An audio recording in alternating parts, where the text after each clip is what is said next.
So let us try to understand what is Indus Water System.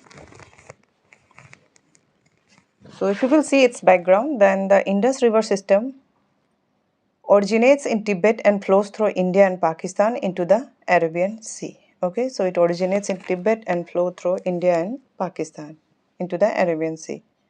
Before 1947, the entire system was under British India. And after partition, it was split between India and Pakistan, causing dispute over water rights.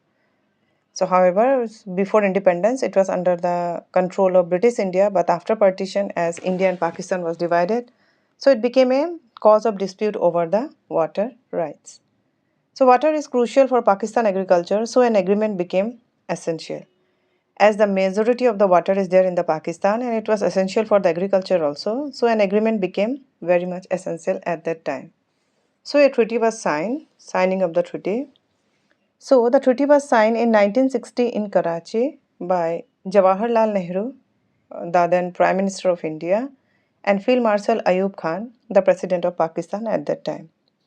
So, in between them, a treaty was signed, that is the Indus Water System, and World Bank was the mediator and guarantor in between these two parties, right?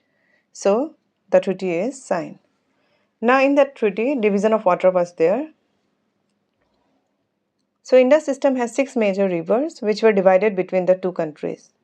Western rivers that is allocated to Pakistan, and it was Indus, Jhelum and Jenab. So, it has been given to Pakistan, and in Eastern river that has been allocated to India, and Ravi, Beas and Satluj. India has exclusive right to use this for irrigation, hydropower, industrial and domestic purposes. So, in this way, according to the treaty, so the tributaries of Indus River has been divided among Western River and Eastern River. Western have been allocated to Pakistan and Eastern have been allocated to India. Now let us see what were the key provisions of the treaty.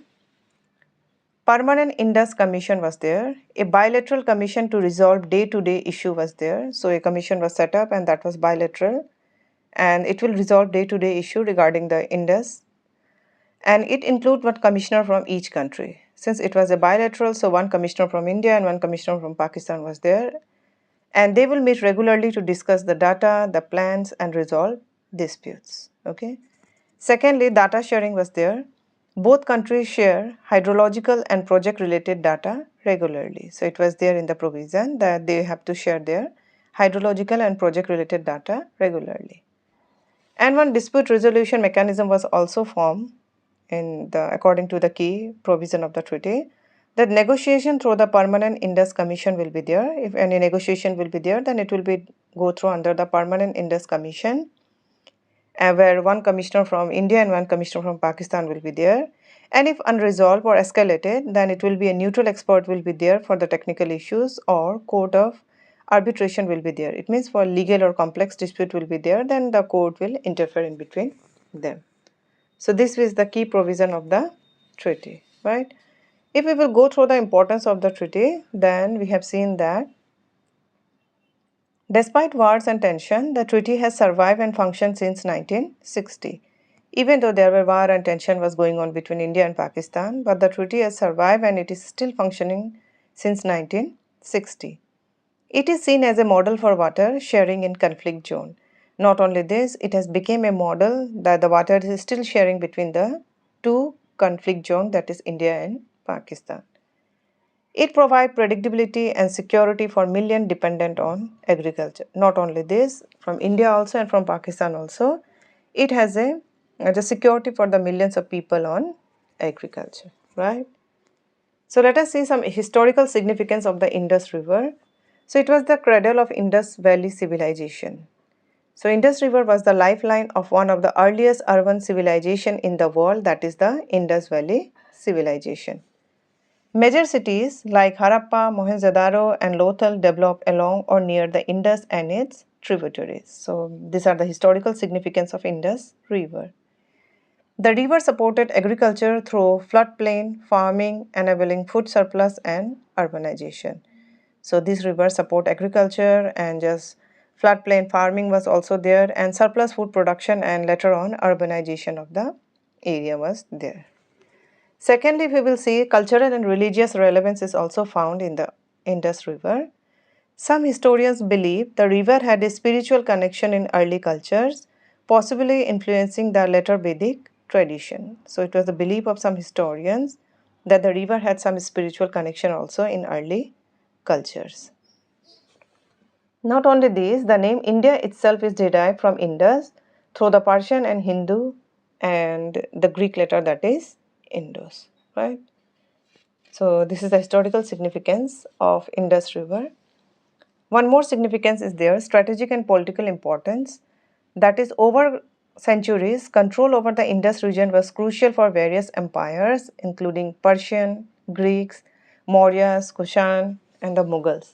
The river acted as a natural boundary and trade route also. Okay, so this was strategic and political importance of the Indus River. We have seen it was the cradle of Indus Valley civilization, then culture and religious relevance also were there, and politically also it was very much important. Finally, let us see the economic importance of Indus River system. So, the Indus Basin support one of the largest irrigation system in the world, especially in Pakistan. So, due to this, what happened? The irrigation system is based and it was providing water for the agriculture in Pakistan. In India, the eastern tributaries, that is the Ravi, Beas and Satluj, irrigate parts of Punjab, Haryana and Rajasthan, which are among the most productive agriculture zone. So in India also, it has become the irrigation part from the water has been distributed to Punjab, Haryana and Rajasthan, and it became a most productive agricultural zone area. The river supported. The river system is used for hydroelectric power in both countries. Not only this, the river system is also used for the production of electricity through water in both the countries. Hydropower provides cheap and renewable electricity, supporting industries and domestic use in both the countries. So these are the economic importance of the Indus River system.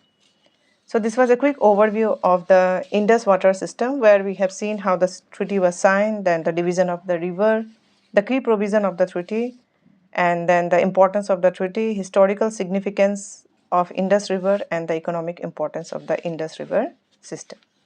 So this much for this video. Let us meet another topic in the next video.